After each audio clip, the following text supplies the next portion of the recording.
வணக்கம். ஆகாஷவாணி.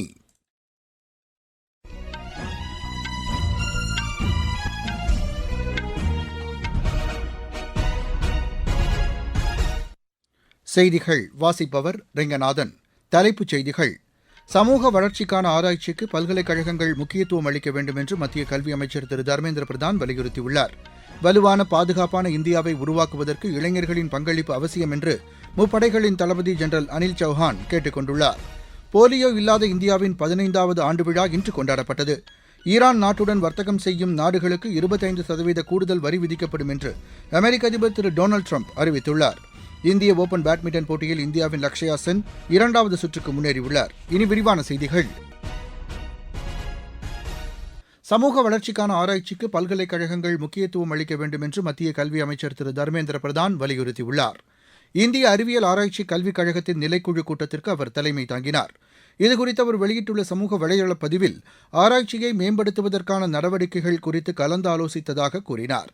இதன் மூலம் சிறந்த விஞ்ஞானிகள் உருவெடுப்பார்கள் என்று திரு தர்மேந்திர பிரதான் நம்பிக்கை தெரிவித்துள்ளார்.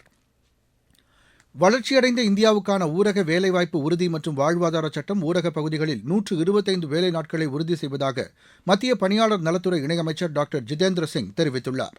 புதுதில்லியில் இன்று செய்தியாளர்களிடம் பேசிய அவர், வேளாண் சாகுபடி பணி நடைபெறும் காலகட்டத்தில் 60 நாள் இந்த சட்டத்தின் கீழ் வேலையில்லாத நாட்களாக அறிவிக்கப்பட்டிருப்பதை சுட்டிக்காட்டினார். தண்ணீர் சேமிப்பு, ஊரக கட்டமைப்பு உள்ளிட்ட பல்வேறு அரசு திட்டங்களை ஒருங்கிணைத்து இந்த புதிய சட்டம் கொண்டுவரப்பட்டிருப்பதாகவும் டாக்டர் ஜிதேந்திர சிங் கூறினார். மத்திய தகவல் தொழில்நுட்பத்துறை அமைச்சர் திரு அஸ்வினி வைஷ்ணவ் இந்தியாவில் நடைபெறவுள்ள செயற்கை நுண்ணறிவு தொழில்நுட்ப உச்சிமாநாடு தொடர்பாக வெள்ளை மாளிகையில் அதிகாரி திரு மைக்கேல் கிராட்சியாசுடன் இன்று ஆலோசனை மேற்கொண்டுள்ளார். பின்னர் அமெரிக்க நிதித்துறை அமைச்சர் திரு ஸ்காட் பெசன்ட் தலைமையில் நடைபெற்ற அரிய தாதுக்கள் குறித்த கூட்டத்தில் அமைச்சர் கலந்து கொண்டார்.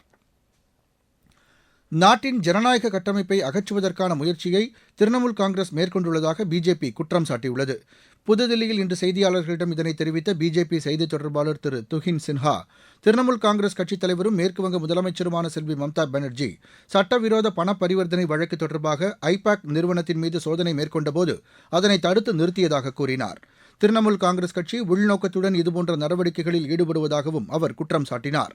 வாக்காளர் பட்டியல் சிறப்பு தீவிர திருத்த பணிகளின் போது வாக்குச்சாவடி நிலை அலுவலர் ஒருவருக்கு அழுத்தம் கொடுக்கப்பட்டதால் அவர் தற்கொலை செய்து கொண்டதையும் திரு துஹின் சின்ஹா சுட்டிக்காட்டினார். ஆபரேஷன் சிந்தூர் ராணுவ நடவடிக்கையின் போது பாகிஸ்தான் இந்தியா ராணுவ தலைமை இயக்குநர்கள் சந்திப்பில் அணு ஆயுத பயன்பாடு குறித்து விவாதிக்கப்படவில்லை என்று ராணுவ தலைமை தளபதி ஜெனரல் உபேந்தர் திவிவேதி தெரிவித்துள்ளார். புதுதில்லியில் இன்று செய்தியாளர்களிடம் பேசிய அவர், பாகிஸ்தான் மண்ணிலிருந்து ஏவப்படும் பயங்கரவாத நடவடிக்கைகளுக்கு முற்றுப்புள்ளி வைக்க வேண்டும் என்ற நோக்கிலேயே ஆபரேஷன் சிந்தூர் நடவடிக்கை அமைந்ததாக தெரிவித்தார். பாகிஸ்தானில் உள்ள அரசியல்வாதிகளும் பொதுமக்களும் அணு ஆயுதம் தொடர்பாக தெரிவிக்கும் கருத்துக்களுக்கு தாம் எந்த விளக்கமும் அளிக்க இயலாது என்றும் அவர் கூறினார்.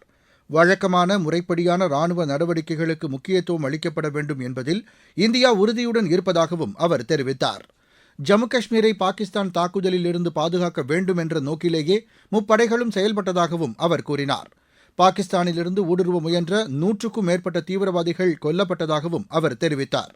நாட்டின் எல்லை கட்டுப்பாட்டு கோட்டு பகுதிக்கு அப்பால் பாகிஸ்தான் மண்ணிலிருந்து செயல்பட்டு வந்த தீவிரவாத முகாம்கள் ராணுவ நடவடிக்கையில் அழிக்கப்பட்டதாகவும் ராணுவ தலைமை இயக்குநர்களுக்கு இடையே நடைபெற்ற பேச்சுவார்த்தைகளுக்கு பிறகு ஆபரேஷன் சிந்தூர் நடவடிக்கை படிப்படியாக குறைக்கப்பட்டதாகவும் ராணுவ தளபதி ஜெனரல் உபேந்திர திவிவேதி தெரிவித்தார்.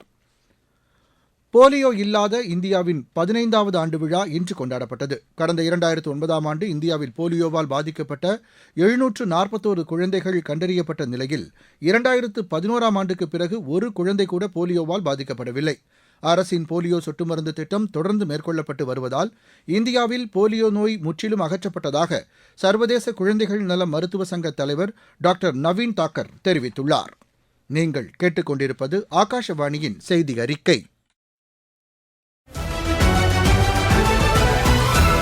ஊரக வளர்ச்சிக்கான புதிய அத்தியாயம். வளர்ச்சியடைந்த இந்தியாவிற்கான ஊரக வேலைவாய்ப்பு உறுதி மற்றும் வாழ்வாதார சட்டம். இந்த சட்டம் வருடத்திற்கு 125 நாட்கள் வேலையை உறுதி செய்கிறது. இதில் வாரந்தோறும் ஊதியம் வழங்கப்படுவது கட்டாயமாக்கப்பட்டுள்ளது. பணி முடிந்த 15 நாட்களுக்குள் ஊதியம் வழங்குவதை உறுதி செய்வதற்கான அம்சங்களும் இதில் இடம்பெற்றுள்ளன. ஊதியம் காலதாமதமாக வழங்கப்பட்டால் அதற்கான இழப்பீட்டுத் தொகைக்கும் இதில் வகை செய்யப்பட்டுள்ளது. வளர்ச்சியடைந்த இந்தியாவிற்கான பயணத்தில் மோடி அரசு தொடரும் சீர்திருத்த நடவடிக்கைகள். வலுவான பாதுகாப்பான இந்தியாவை உருவாக்குவதற்கு இளைஞர்களின் பங்களிப்பு அவசியம் என்று முப்படைகளின் தளபதி ஜெனரல் அனில் சௌஹான் வலியுறுத்தியுள்ளார். குடியரசு தின விழாவில் பங்கேற்கும் தேசிய மாணவர் படையினரிடையே உரையாற்றிய அவர், நாட்டின் இலக்குகளை எட்டுவதற்கு தேசப்பற்றுடன் இளைஞர்கள் பாடுபட வேண்டும் என்று கேட்டுக் கொண்டார். இளைஞர்கள் சரியான பாதையை தேர்ந்தெடுத்து நாட்டின் மாண்புகளை காக்க வேண்டும் என்றும் நாட்டின் வளர்ச்சிக்காக தங்களது பங்களிப்பை உறுதி செய்ய வேண்டும் என்றும் ஜெனரல் அனில் சௌஹான் தெரிவித்தார். தேசிய ஓய்வூதிய திட்டத்தின் கீழ் உறுதியளிக்கப்பட்ட நிதி பலன்களை வழங்குவதற்கான வழிகாட்டுதல்களை உருவாக்க உயர்மட்ட குழு ஒன்றை ஓய்வூதிய நிதிய ஒழுங்குமுறை மேம்பாட்டு ஆணையம் அமைத்துள்ளது. இது தொடர்பாக மத்திய நிதியமைச்சகம் வெளியிட்டுள்ள செய்திக்குறிப்பில், இந்த ஆணையத்தின் சட்ட விதிமுறைகளின்படி இந்த உயர்மட்ட குழு அமைக்கப்பட்டுள்ளதாக தெரிவித்துள்ளது. ஓய்வூதியதாரர்களுக்கான வருவாயை உயர்த்த வேண்டும் என்ற நோக்கில் இந்த நடவடிக்கை எடுக்கப்பட்டுள்ளதாக நிதியமைச்சகம் கூறியுள்ளது. Doctor MS. சாஹூ தலைமையில் அமைக்கப்பட்டுள்ள இந்த குழுவில் மொத்தம் 15 பேர் இடம்பெற்றுள்ளனர். சட்டம், நிதி, காப்பீடு, முதலீட்டுச் சந்தை உள்ளிட்ட அமைப்புகளைச் சேர்ந்த நிபுணர்கள் இந்த குழுவில் இடம்பெற்றுள்ளனர். பொது இடங்களில் தெருநாய்களுக்கு உணவளிப்பது குறித்து உச்சநீதிமன்றம் அதிருப்தி தெரிவித்துள்ளது. உச்சநீதிமன்ற நீதிபதிகள் திரு விக்ரம்நாத், திரு சந்தீப் மேத்தா, திரு என்.வி. அஞ்சாரியா ஆகியோர் அடங்கிய அமர்வு இது தொடர்பான வழக்கை கடந்த ஜூலை மாதம் முதல் விசாரித்து வருகிறது. தெருநாய் கடியினால் ஏற்படும் உயிரிழப்புகளுக்கு பொறுப்பேற்பது யார் என்றும் நீதிபதிகள் கேள்வி எழுப்பினர். மேற்குவங்க மாநிலத்தைச் சேர்ந்த பிரபல நடிகரும் பாடகருமான பிரசாந்த் தமாங் மறைவுக்கு பிரதமர் திரு நரேந்திர மோடி தமது ஆழ்ந்த இரங்கலை தெரிவித்துள்ளார். பிரதமர் விடுத்துள்ள இரங்கல் செய்தியில், தமது கலைத்திறமையின் மூலம் உலக அளவில் தனி முத்திரை பதித்தவர் தமாங் என்று கூறியுள்ளார். ஏராளமான திறமைகளுடன் உறுதியோடு செயல்படுவதிலும் சாதனைகள் படைப்பதிலும் வல்லவர் என்றும் அவர் புகழாரம் சூட்டியுள்ளார். அவருடைய வாழ்க்கை பலருக்கு முன்னுதாரணமாக அமைந்துள்ளது என்றும் இளைஞர்களை ஊக்கப்படுத்தும் வகையில் அமைந்துள்ளது என்றும் பிரதமர் திரு நரேந்திர மோடி தெரிவித்துள்ளார். ஈரான் நாட்டுடன் வர்த்தகம் செய்யும் நாடுகளுக்கு 25% கூடுதல் வரி விதிக்கப்படும் என்று அமெரிக்க அதிபர் திரு டொனால்டு ட்ரம்ப் தெரிவித்துள்ளார். சமூக வலைதளத்தில் இதனை தெரிவித்துள்ள அவர், ஈரான் நாட்டில் போராட்டம் நடத்துவோர் மீது அந்நாட்டு அரசு நடவடிக்கை எடுத்து வரும் நிலையில் இந்த அறிவிப்பை வெளியிட்டுள்ளார். அமெரிக்காவின் பொருளாதார நடவடிக்கைகள் மூலம் ஈரானில் உணவுப் பொருட்களின் விலை 70% அதிகரித்துள்ளது. சீனாவுக்கு அடுத்தபடியாக ஈராக், ஐக்கிய அரபு எமிரேட்ஸ், துருக்கி, இந்தியா ஆகிய நாடுகள் ஈரானுடன் வர்த்தகம் செய்து வருகிறது. இந்தியாவிலிருந்து ஈரான் நாட்டிற்கு பாஸ்மதி அரிசி, பழங்கள், காய்கறிகள், மருந்துகள் உள்ளிட்டவை ஏற்றுமதி செய்யப்படுகிறது. அமெரிக்காவின் இந்த அறிவிப்பு ஈரானுடனான வர்த்தகத்தை பாதிக்கும் என்று எமது செய்தியாளர் தெரிவிக்கிறார். கஜகஸ்தானில் நேரிட்ட சாலை விபத்தில் இந்திய மாணவர் ஒருவர் உயிரிழந்தார். அந்நாட்டின் ஒஸ்கேமன் சிட்டியில் உள்ள மருத்துவ பல்கலைக்கழகம் ஒன்றில் படித்து வந்த இந்திய மாணவர்கள் 11 பேர் சுற்றுலா சென்ற வாகனம் விபத்துக்குள்ளானதில் அவர் உயிரிழந்ததாக கஜகஸ்தானுக்கான இந்திய தூதரகம் தெரிவித்துள்ளது. இந்த விபத்தில் காயமடைந்த 2 மாணவியர் அங்குள்ள மருத்துவமனையில் சிகிச்சைக்காக அனுமதிக்கப்பட்டுள்ளதாகவும் தூதரகம் வெளியிட்டுள்ள செய்திக்குறிப்பில் தெரிவிக்கப்பட்டுள்ளது. இந்திய ஓபன் பேட்மிண்டன் போட்டியில் இந்தியாவின் லக்ஷயா சென் 2வது சுற்றுக்கு முன்னேறியுள்ளார். புதுதில்லியில் இன்று தொடங்கிய இப்போட்டியின் ஆடவர் ஒற்றையர் பிரிவு முதல் சுற்று ஆட்டத்தில் அவர் 21-12, 21-15 என்ற செட் கணக்கில் சக நாட்டு வீரர் ஆயுஷ் ஷெட்டியை வென்றார். மகளிர் இரட்டையர் பிரிவில் இந்தியாவின் த்ரிஷா ஜோலி, காயத்ரி கோபிசந்த் இணை காலிறுதிக்கு முந்தைய சுற்றுக்கு முன்னேறியுள்ளது. இந்த இணை 21-15, 21-11 என்ற செட் கணக்கில் தாய்லாந்தின் சுகிட்டா சுவாச்சாய் ஆர்னிச்சா இணையை வென்றது. மகளிர் பிரீமியர் லீக் கிரிக்கெட் போட்டியில் இன்று நடைபெறும் ஆட்டத்தில் மும்பை அணி குஜராத் அணியை எதிர்கொள்கிறது. நவி மும்பையில் நடைபெறும் இப்போட்டியில் டாஸ் வென்ற மும்பை அணி முதலில் பந்து வீச தீர்மானித்துள்ளது. மீண்டும் தலைப்புச் செய்திகள். சமூக வளர்ச்சிக்கான ஆராய்ச்சிக்கு பல்கலைக்கழகங்கள் முக்கியத்துவம் அளிக்க வேண்டும் என்று மத்திய கல்வி அமைச்சர் திரு தர்மேந்திர பிரதான் வலியுறுத்தியுள்ளார்.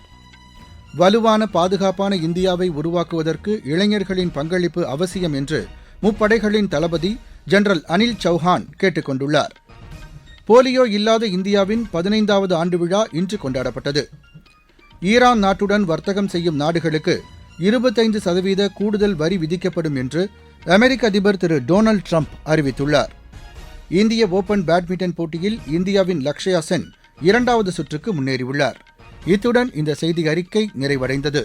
எமது செய்திகளை சமூக வலைதள பக்கங்களில் AIR நியூஸ் சென்னை என்ற முகவரியிலும் RNU சென்னை என்ற யூடியூப் சேனலிலும் உடனுக்குடன் அறிந்து கொள்ளலாம்.